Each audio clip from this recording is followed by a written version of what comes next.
নমস্কার, NE24 চ্যানেলে স্বাগত জানাই। আমি নবেন্দুনাথ।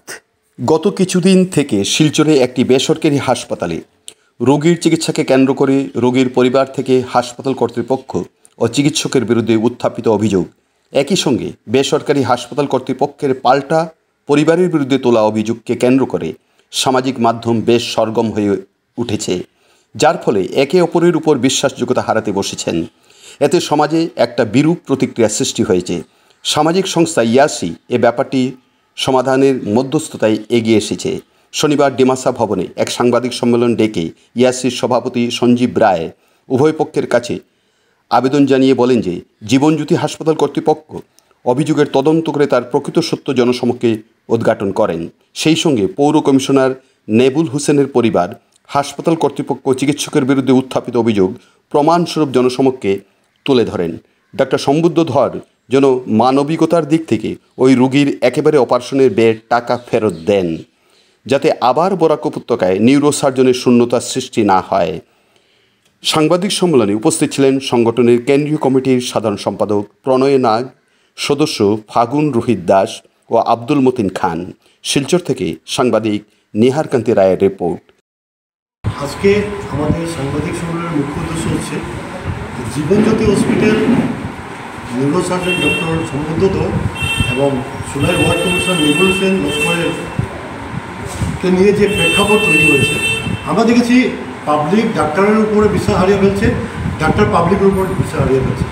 তো আমরা এই জন্য এগিয়ে এসেছি, আমরা নিউট্রালি, আমরা কারো পক্ষে না, না আমরা নেবুল হোসেনের পক্ষে, না ডক্টর সম্বুদ্ধ ধরের পক্ষে, না আমরা জীবনজ্যোতির পক্ষে। কিন্তু যেভাবে নেবুল হোসেনের পরিবার বা আত্মীয় স্বজনরা জীবনজ্যোতি হসপিটালের উপরে যে অভিযোগগুলো করেছেন, এটা খুব সিরিয়াস ব্যাপার। এটাকে আমরা এড়িয়ে যেতে পারি না। আমরা এটা আহ্বান করছি আপনাদের মাধ্যমে, যে অভিযোগগুলো নেবুল হোসেনের ফ্যামিলি করেছে, এই অভিযোগগুলো জীবনজ্যোতি হসপিটালের অথরিটি ওরা একটা ইনকোয়ারির মাধ্যমে সত্যটা বের করে ওটা পাবলিক ডোমেইনে ওরা প্রকাশ করে যে সেই অভিযোগগুলো সত্য না। কারণ কালকে আমরাও যেতে পারি সেই হসপিটালে। এই অভিযোগগুলো যদি সত্য হয় আমাদের চিন্তা করতে হবে, এবং যদি মিথ্যা হয় তাহলে জীবনজ্যোতি হসপিটাল এটা পাবলিক ডোমেইনে তুলে দেবে। দ্বিতীয় হচ্ছে, আজকে যেভাবে নেবুল হোসেনের পরিবার বলেছে যে সেকেন্ড ও থার্ড অপারেশনটা হঠাৎ হয়, ওরা প্রিপেয়ার ছিল না, ফাইন্যান্সিয়ালি ক্রাইসিসে আছে, এটা আমরাও বুঝতে পারি। হঠাৎ যদি গিয়ে দেখি অপারেশন করতে লাগে ইমার্জেন্সি হতেই পারে। আমরা ওদের প্রতি সহানুভূতি আছে, আমরা ওদের পক্ষ হয়ে আমরা ডক্টর সম্বুদ্ধ ধরের কাছে এটা অ্যাপিল করছি, মানা না মানা ওনার কাজ, যে অন্তত যেহেতু একটা এমন প্রেক্ষাপট তৈরি হয়েছে, আমরা কনফিডেন্স হারাচ্ছি একে ওপরের উপর, আপনার সার্জারির যে ফিজটা আপনি যদি রিটার্ন করে নিতে পারেন নেবুল হোসেনের পরিবারকে, আমরা কৃতজ্ঞ থাকবো আপনার পক্ষে। এটা আমাদের ইয়াসির পক্ষ থেকে ডক্টর সম্বুদ্ধনের কাছে একটা অ্যাপিল। আর দ্বিতীয় হচ্ছে, আমরা কেন আজকে বসেছি, অনেক কাকতি মিনতি, অনেক আন্দোলনের পরে থাউজেন্ড সায়তনের মতো সংগঠন অনেক চেষ্টা করেছে, আমরা বছরকে বছর অপেক্ষা করেছি। আমরা প্রত্যেক দিন পেপারে পেতাম যে on the way to Guwahati রাতাচয়কেও মারা গেছে, ইন্ডিয়ানকেও মারা গেছে, সোলাপুরকেও মারা গেছে।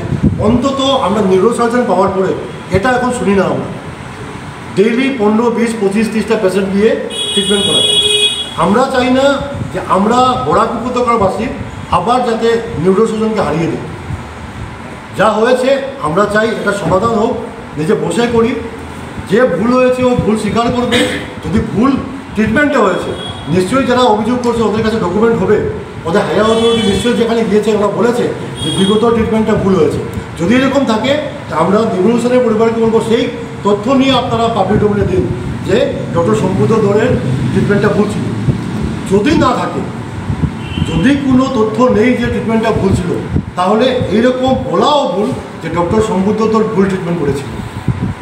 এটা আমাদের একটা আহ্বান থাকলো, যাতে আমরা একে অপরকে সাহায্য করে পাবলিক ডাক্তারের উপরে বিশ্বাসটা রাখুক এবং ডাক্তার পাবলিকের উপরে রাখুক।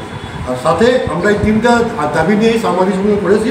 আমরা আশা করি জীবনজ্যোতি হসপিটাল একটা ইনকোয়ারি করে নেবুল হোসেনের পরিবারের যে অভিযোগগুলো আছে খতিয়ে দেখবে এবং সেই তথ্যগুলো পাবলিক ডোমেইনে দেবে।